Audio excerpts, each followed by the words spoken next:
Watch this. It's a new era in Idaho education. Public money being put toward private schools is just about a reality now that a parental choice tax credit bill has cleared the legislature. But it was a close call in the Senate.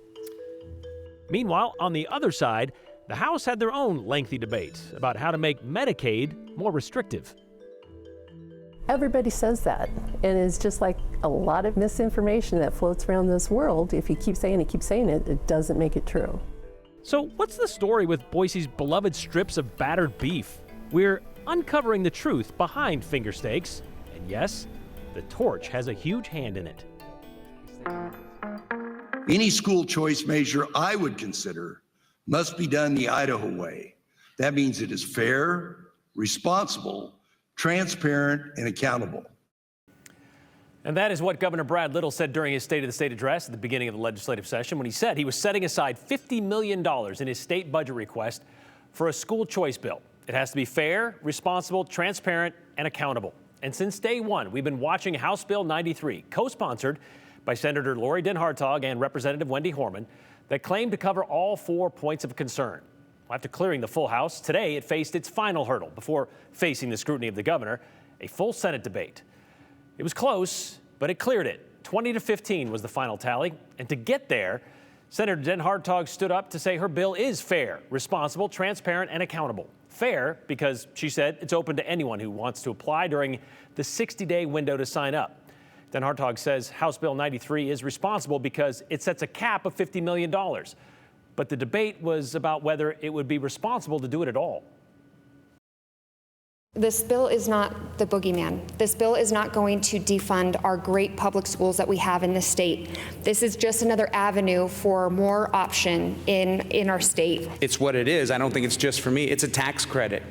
Are we for giving Idahoans more of their money back? Are we for giving more tax relief? And for me, the answer is yes. This is not simply us getting our money back. A family of 5 gets $25,000. Did they pay $25,000? Or is it a redistribution of wealth? I argue it is a redistribution of wealth.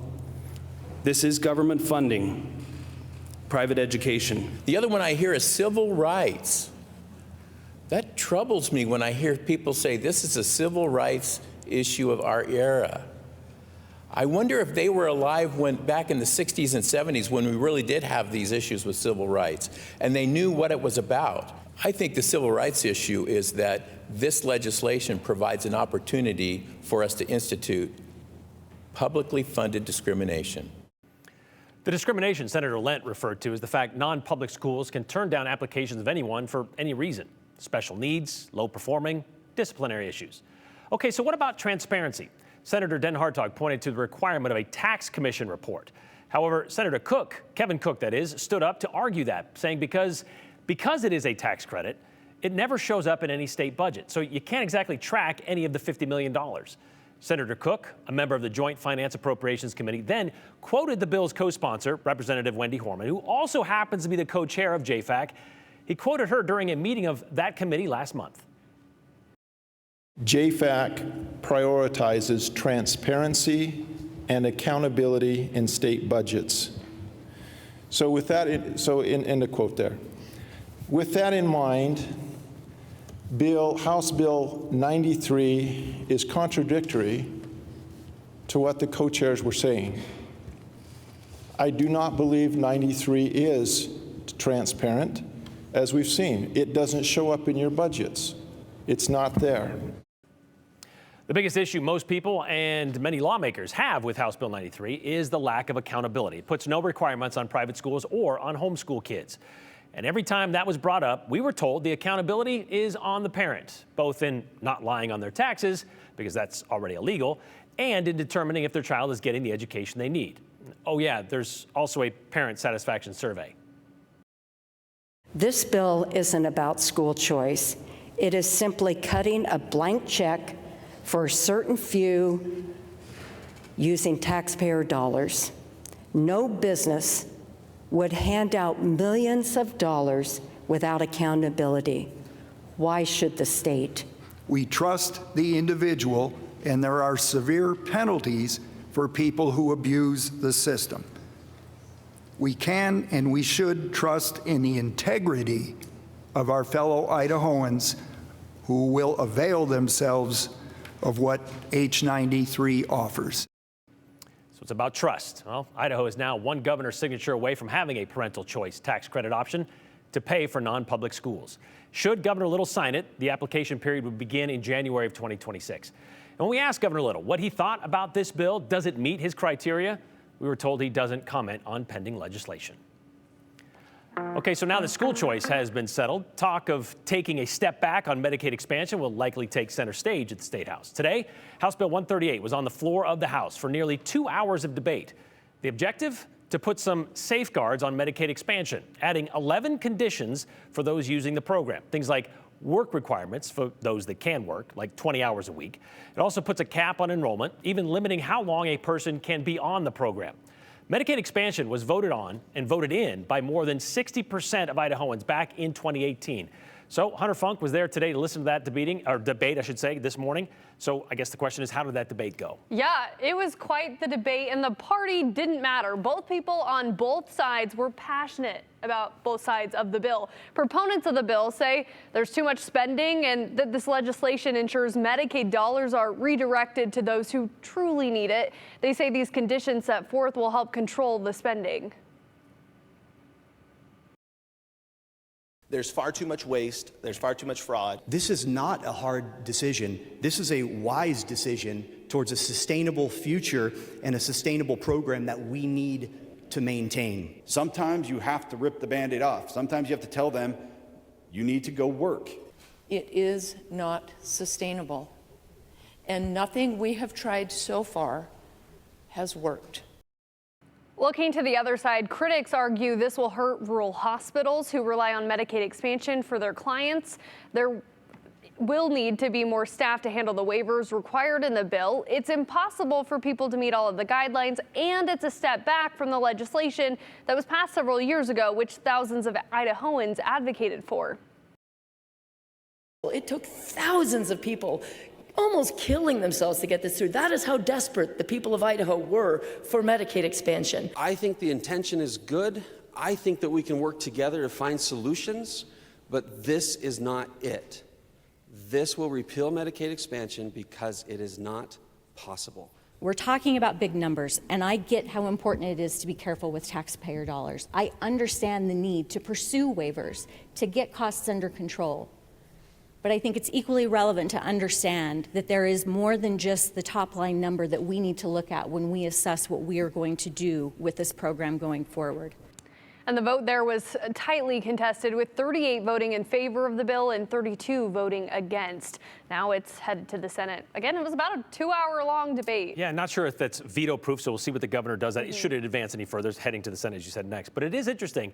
They want to put a lot of guidelines on health care and those that get it, but when it comes to education and those tax dollars, they don't put a lot of guidelines on those. Yeah. So those kind of the dichotomy there that we saw today at the State House. All right, thank you very much, Hunter.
All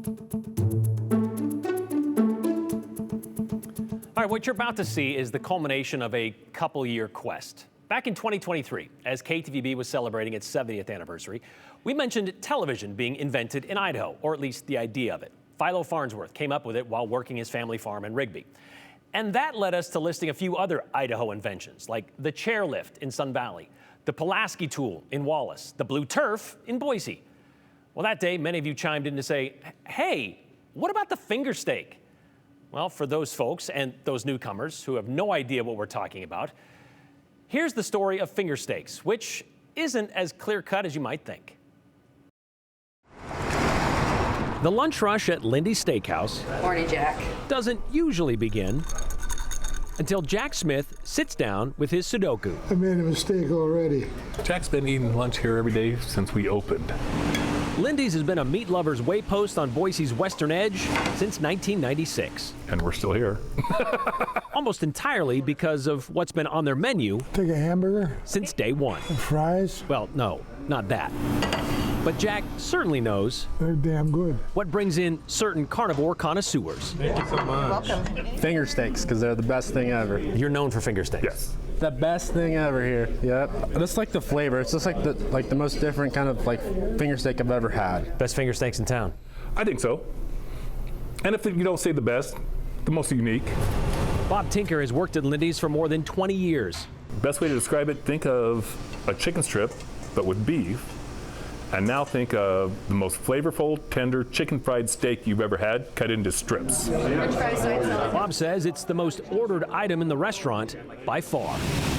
We sell 3 to 4 orders of finger steaks to 1 order of anything else. Is it an original recipe? Yes. It's just not the original recipe. No. It's an origin story. That's the number one. Most people seem to already know. It's a local legend. Yeah. Oh, I forget the name of the place. That was the Torch. The Torch? The Torch. Yep. Most, but... The Torch? Well, not... Really? You didn't know that? No. Everyone. For real? Yeah. No, they're not. Yeah. What's wrong with the Torch? Nothing. They are. You love the Torch? For real. No.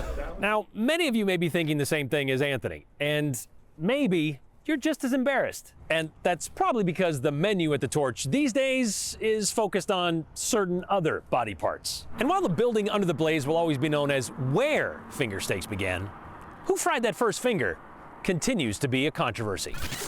That was back, what, in the 50s, 60s?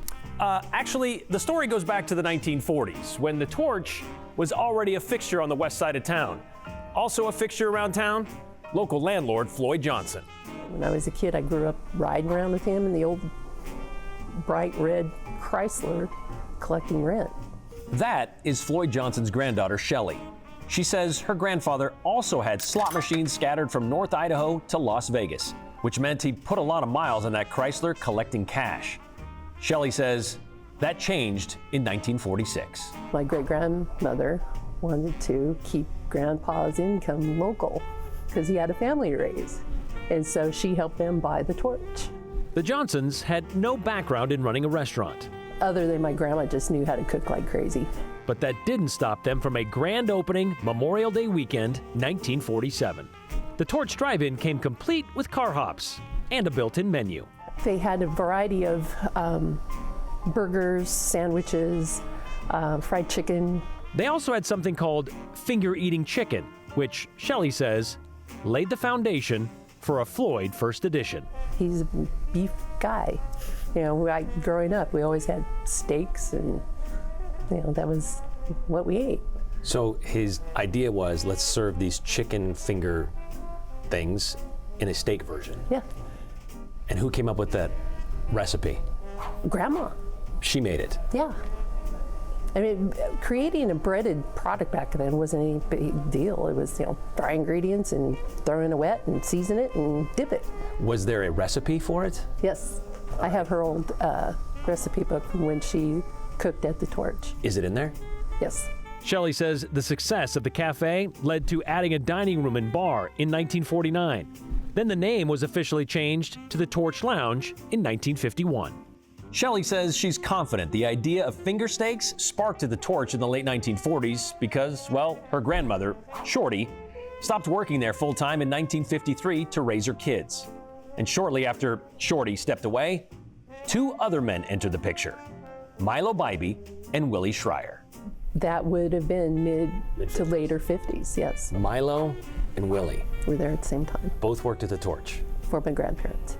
Both Milo and Willie worked in the kitchen as cooks, Shelley says. And this is where we find the first fork in the finger steak origin story.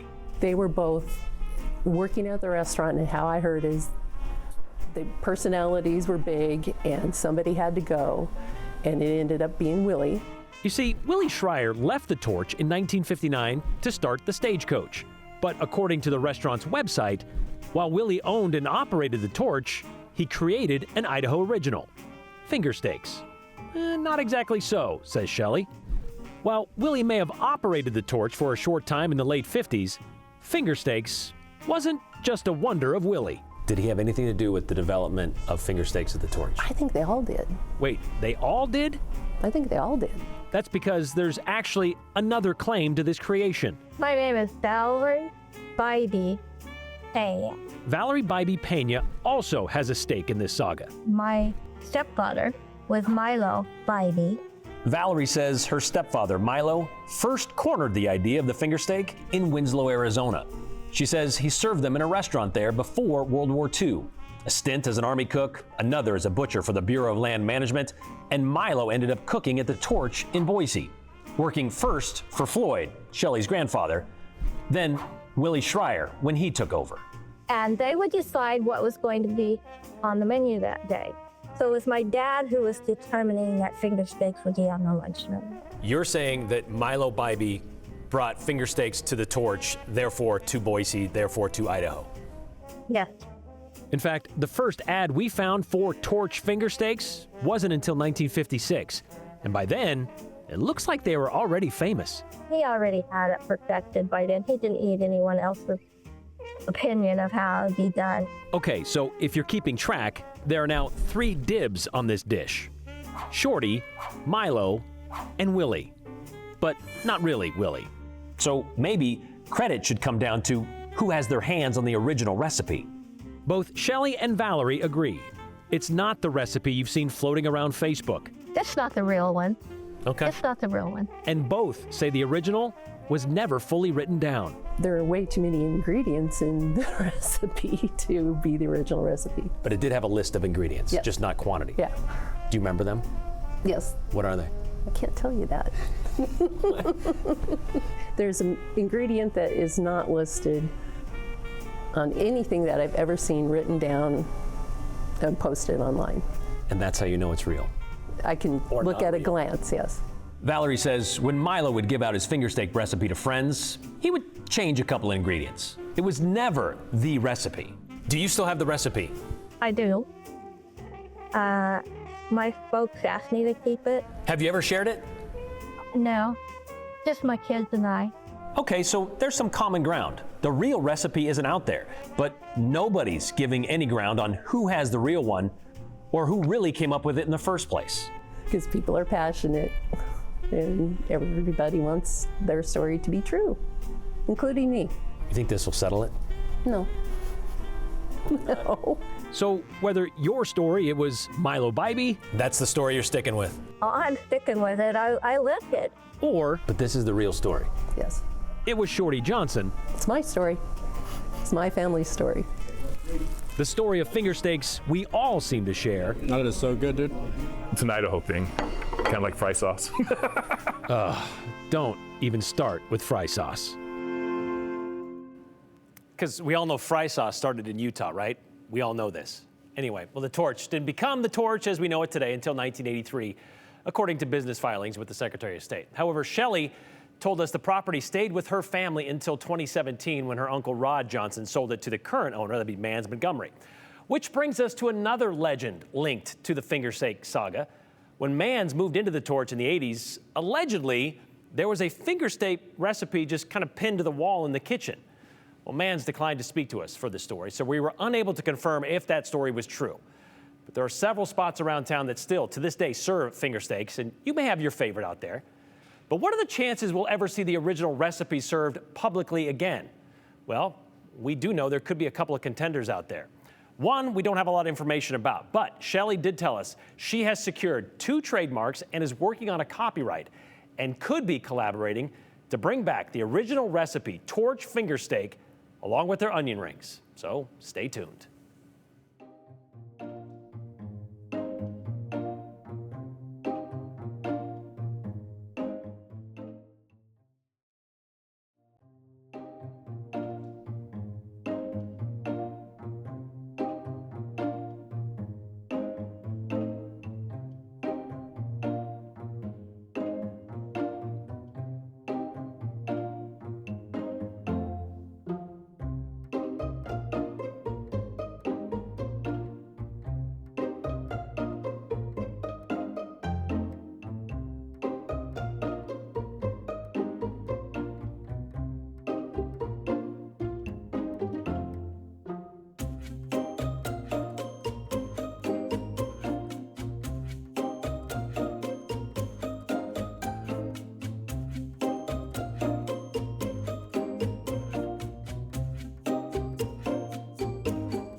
Well, as advertised, today's storm brought rain, snow, and a mix of the two, and it's still coming down out there across the area. You see raindrops on the Lens in Twin Falls, 36 degrees there. We're up near 40 in Boise. It'll be a very wet evening, so if you have plans still to head out tonight, have the umbrella and the hooded jacket, maybe even the snow boots, as we could see a changeover to snow again across the Treasure Valley later this evening, hovering just below freezing for Sun Valley and McCall. So it has remained snow above about 4,000 feet today. We're still seeing pockets of snow out in the lower Treasure Valley, but along most of the I-84 corridor from Boise to Twin Falls, it is rain, and we will continue, like I said, to see those showers coming down for the next several hours. As this system treks eastward and starts to exit our area tonight and temperatures continue to drop, we could see a brief changeover back to snow in Boise. So right around maybe 9 or 10 o'clock tonight, quick shot of snow, no accumulation expected, and tomorrow we'll have a breezy Thursday, but a drier and sunnier one coming our way as this system moves off to the east. So highs tomorrow, low to mid 40s across most of the Snake Plain, so still cooler than we normally are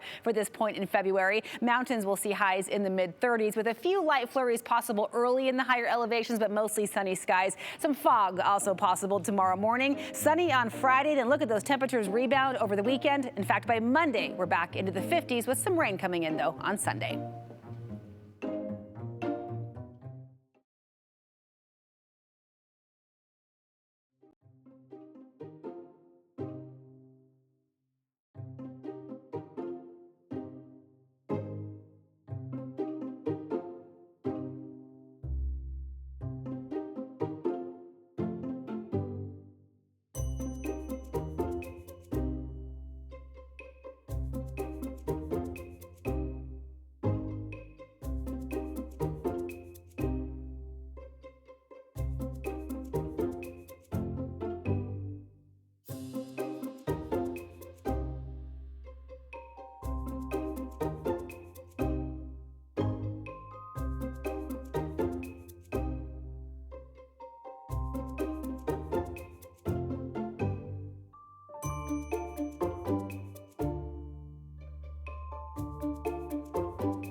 All right, as pointed out, the parental choice tax credit bill didn't pass with a veto-proof number, so it's still up to the governor. We'll see what he does with that. Meanwhile, Dave in Boise County says our legislature passes more legislation that the majority of voters don't want.